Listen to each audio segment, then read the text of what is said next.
आज हमें हमारे मार्केट में फ्लैट क्लोजिंग देखने को मिली है, बट सुबह का सिनेरियो जो था वो कुछ अलग ही था। तो चलिए आज के पोस्ट मार्केट आउटलुक में डिस्कस करते हैं कि हमारे मार्केट में ट्रेडिंग कैसी हुई है।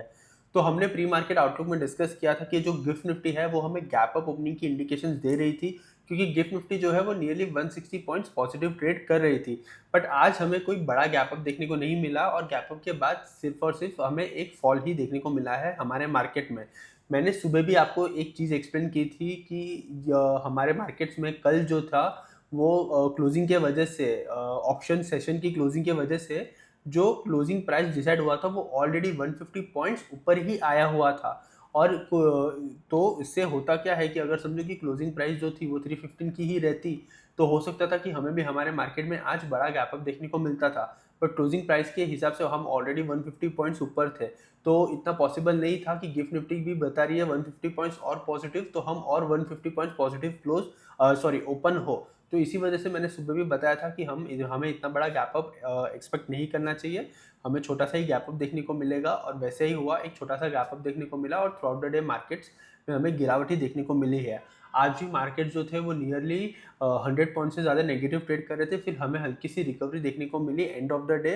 बट उसके बाद हुआ क्या, आज भी क्लोजिंग प्राइस ऑप्शन की वजह से हमारी जो निफ्टी थी वो 50 पॉइंट ज़्यादा पॉजिटिव में क्लोज हुई है। तो मैं आपको एक 5 मिनट टाइम फ्रेम पे बता देता हूँ कि जैसे कि हम देख सकते हैं यहाँ पे कि एक गैप अप ओपनिंग हमें देखने को मिली थी, उसके बाद से एक फॉल दिखा, फिर एक हल्की सी रिकवरी और फिर throughout the day fall ही आया है। और देख सकते हैं हम कि end of the day closing session के टाइम पे हमें हल्की सी रिकवरी देखने को मिली है। बट यहाँ पे जो है हम देख सकते हैं ऑलमोस्ट 54 पॉइंट्स के, अब हम कह सकते हैं कि पॉजिटिव क्लोजिंग हमें देखने को मिली है। तो इसके वजह से हमारी जो निफ्टी है उसकी क्लोजिंग हम देखेंगे तो सिर्फ 10 पॉइंट्स पॉजिटिव में क्लोज हुई है। बट अगर हम बात करें तो through out the day Nifty जो है वो नेगेटिव ही ट्रेड कर रही थी। तो जैसे कि हमने देखा था कि मंडे को जो था वो ऑलमोस्ट 200 पॉइंट्स तक का गैप अप देखने को मिला था, फिर कल 150 का था, आज 50 पॉइंट्स तक का गैप अप देखने को मिला है। तो हो सकता है कि हमने पहले भी डिस्कस किया है कि ये सिस्टम जो है उसको इंटीग्रेट होने में एक वीक तक का टाइम चला जाएगा। और हो सकता है कि सेबी का भी एक नोट आया था बीच में, उन्होंने बोला कि ये जो सिस्टम है हम उसे ही यही आगे बढ़ाते रहेंगे, इसको क्लोज नहीं करने वाले हैं।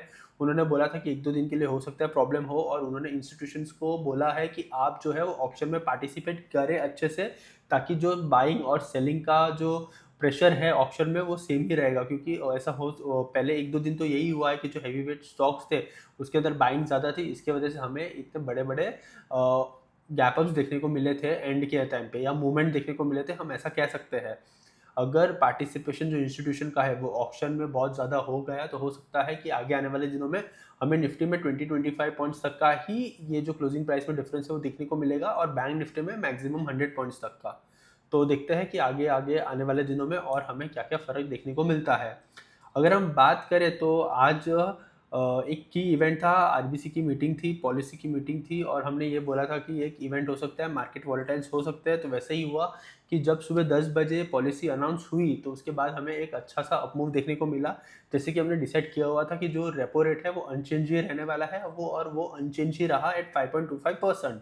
और जो कमेंट्री की बात करें, संजय मल्होत्रा जो हमारे गवर्नर है, उन्होंने ऐसा कुछ खास एक्स्ट्रॉर्डिनरी कमेंट्री अच्छी तो नहीं की। उन्होंने तो यही बोला कि जो ओवरऑल सिनेरियो है वो अभी भी अच्छा नहीं है ग्लोबल लेवल के ऊपर, बट हो सकता है कि इंडिया के लिए जीडीपी का उन्होंने गाइडेंस देते हुए यही कहा है कि जीडीपी ग्रो होगी हमारी और जो इन्फ्लेशन है वो कम होगा। तो तभी जो थे हमारे मार्केट्स थोड़े से हमें हल्की सी अपमूव देखने को मिली, और उसके बाद जो है वो गिरावट ही देखने को मिली है हमारे मार्केट में। तो आज हमारे मार्केट में हम कह सकते हैं कि थोड़ा सा बेरिश बायसनेस ज़्यादा था। तो अगर हम बात करें बैंक निफ्टी की भी, तो बैंक निफ्टी भी देख लेते हैं। तो बैंक निफ्टी में भी आज वैसे ही हुआ है, एक हल्का सा गैप अप ओपनिंग और थ्रू आउट द डे हमें सेलिंग देखने को ही मिली है। तो एक बार 5 मिनट्स टाइम फ्रेम पे मैं आपको बता देता हूँ। देखिए जैसे कि हम देख सकते हैं कि एक ओपनिंग के बाद हमें through out the day bank Nifty के अंदर फॉल ही देखने को मिला है, और bank Nifty and of the day अगर क्लोजिंग प्राइस की बात करें तो ऑलमोस्ट 110 पॉइंट्स ऊपर की तरफ क्लोज हुई है। तो बैंक निफ्टी भी जो है वो ऑलमोस्ट 167 पॉइंट्स नेगेटिव क्लोज हुई है। तो बैंक निफ्टी में भी आज जो है हम कह सकते हैं कि बेरिश बायसनेस ही था थ्रू आउट द डे, और ऐसा कुछ खास ज़्यादा अच्छी ट्रेडिंग हुई नहीं है हमारे मार्केट में, क्योंकि जो ग्लोबल मार्केट हमें कुछ अलग इंडिकेशंस दे रहा था कि ब्रेंट के प्राइसेस भी हमने देखे कि $80 के नीचे आ चुके थे। इनफैक्ट अगर यूएसडी आईएनआर की भी बात करें तो उसके अंदर आज हमें गैप डाउन ओपनिंग देखने को मिली थी। तो आज सारे के सारे जो मार्केट की सिनेरियोज थे वो इंडिया के साथ ही थे, तो आज हमें एक्चुअली एक अच्छा सा पॉजिटिव रन लेना चाहिए था। बट जैसे कि हमने पहले ही बताया था कि अगर हम कल के जो क्लोजिंग सेस था, क्लोजिंग प्राइस था, अगर उसको अगर हम गिन ले तो ऐसे ही हो गया कि हमारा जो ऑलरेडी जो गेन मिला था कल हमें, वो आज सेट ऑफ हो गया है, ऐसा हम समझ सकते हैं, क्योंकि हमारे मार्केट आज फ्लैट क्लोज हुए हैं। तो चलिए, ये निफ्टी बैंक निफ्टी तो हो गया है, एक बार ब्रेंटवुड देख लेते हैं। देखिए, ब्रेंटवुड की बात करें तो सुबह हमने देखा था कि $80 के नीचे ट्रेड कर रहे थे। अभी जैसे कि हम देख रहे हैं कि $80 के अबाव आ चुके हैं। लो भी 78.11 का लगाया था। तो देखते हैं कि वॉर के एंड से और क्या अपडेट मिलता है और हमें ब्रेंटवुड के अंदर और कितनी गिरावट देखने को मिलती है। अच्छी बात यह है कि 200 EMA की बिलो ट्रेड कर रहा है, तो हो सकता है कि जल्दी ही हमें और गिरावट देखने को मिले। चलिए, एक बार USD INR भी देख लेते हैं कि USD INR जैसे कि हम देख सकते हैं गैप डाउन ओपनिंग के बाद जो लेवल्स हमने मार्क करके रखे थे 94.91 के, वहीं पे जो है हमें दिख रहा है कि एक सपोर्ट लिया है। तो देखते हैं कि आज तो हमारा रुपी जो है वो अप्रिशिएट हुआ है अगेंस्ट डॉलर, ये काफ़ी अच्छी न्यूज़ है। बट हम देख सकते हैं कि नीचे से एक हल्की सी रिकवरी भी हमें देखने को मिली है। तो देखते हैं कि आज के ट्रेडिंग सेशन में USD INR जो है वो कैसा परफॉर्म करता है। तो चलिए, आज के बेस्ट परफॉर्मिंग और वर्स्ट परफॉर्मिंग सेक्टर देख लेते हैं। सबसे पहले बेस्ट परफॉर्मिंग सेक्टर देख लेते हैं। जैसे कि हम देख सकते हैं आज का बेस्ट परफॉर्मिंग सेक्टर जो है वो मेटल सेक्टर है। मेटल सेक्टर में 1.72% की पॉजिटिव क्लोजिंग हमें देखने को मिली है।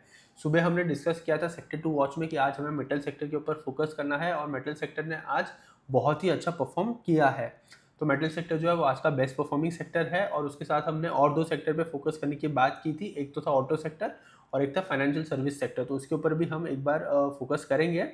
एक बार हम वर्स्ट परफॉर्मिंग सेक्टर देख लेते हैं आज का। आज का वर्स्ट परफॉर्मिंग सेक्टर है मीडिया सेक्टर। मीडिया सेक्टर में हमें 1.58% की गिरावट देखने को मिली है।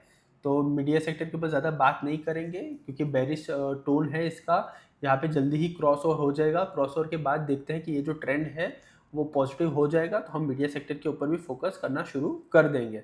तो चलिए, एक बार जो है हम ऑटो सेक्टर का चार्ट देख लेते हैं।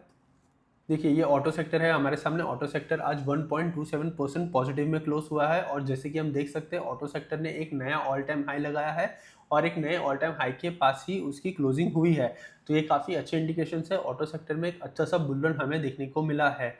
तो ऑटो सेक्टर ने जो है वो काफ़ी अच्छा परफॉर्म किया है। हमने ये पूरा वीक ऑटो सेक्टर के ऊपर फोकस किया है, और हम और बाकी के 2 दिन भी जो है वो इस सेक्टर के ऊपर फोकस करेंगे, ऑटो और मेटल के ऊपर, तो और फाइनेंशियल सर्विसेज भी। तो ये तीनों सेक्टर में से आज दोनों सेक्टर ने जो है वो काफ़ी अच्छा परफॉर्म किया है। एक बार जो है मैं आपको फाइनेंशियल सर्विस सेक्टर भी बता देता हूँ। देखिए, ये जो है वो फाइनेंशियल सर्विसेज का चार्ट है हमारे सामने। जैसे कि हम देख सकते हैं आज हमें एक फ्लैट क्लोजिंग देखने को मिली है। तो मार्केट जो है वो फाइनेंशियल सर्विस सेक्टर जो है वो लिटरली कंसोलिडेट हो रहा है। तो हो सकता है कि कंसोलिडेशन के बाद हमें एक ब्रेकआउट देखने को मिले।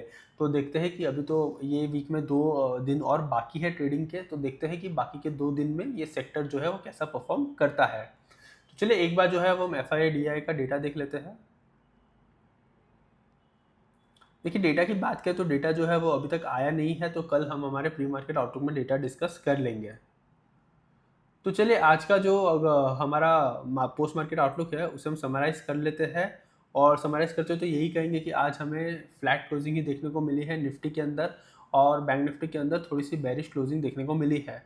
आज RBI की MPC की मीटिंग थी, जिसके अंदर जो रेपो रेट थे वो अनचेंज ही रखे हैं एट 5.25%।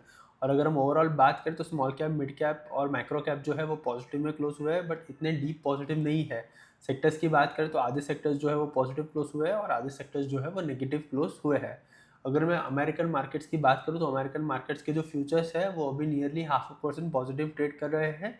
तो हो सकता है कि हमें आज एक गैप अप ओपनिंग देखने को मिल सकती है, बट देखते हैं कि गैप अप ओपनिंग के बाद अमेरिकन मार्केट सस्टेन करते हैं या हमें एक हल्का सा प्रॉफिट बुकिंग देखने को मिलता है। क्योंकि हमने देखा हुआ है कि डाउ जोन्स जो है वो ऑल टाइम हाई के करीब है, तो हो सकता है कि हमें एक हल्की सी प्रॉफिट बुकिंग देखने को भी मिले। तो देखते हैं कि आज अमेरिकन मार्केट्स कैसे परफॉर्म करते हैं, और उसकी वजह से कल हमारे मार्केट्स में हमें कैसी ओपनिंग देखने को मिलती है। ब्रेंटवुड की भी बात करें तो $80 के करीब ट्रेड कर रहा है, ये काफ़ी अच्छे इंडिकेशन है। अगर यहाँ से और गिरावट देखने को मिलेगी तो हो सकता है कि हमें हमारे मार्केट में कल एक अच्छा सा अपमूव देखने को मिले। तो देखते हैं कि कल हमारे मार्केट जो है वो कैसा ओपन होते हैं और उसके अंदर कैसी ट्रेडिंग होती है। तो चलिए, यही थी हमारे पोस्ट मार्केट की एनालिसिस। अगर आपको ये वीडियो अच्छा लगा है तो please like, share and subscribe, and thank you for watching.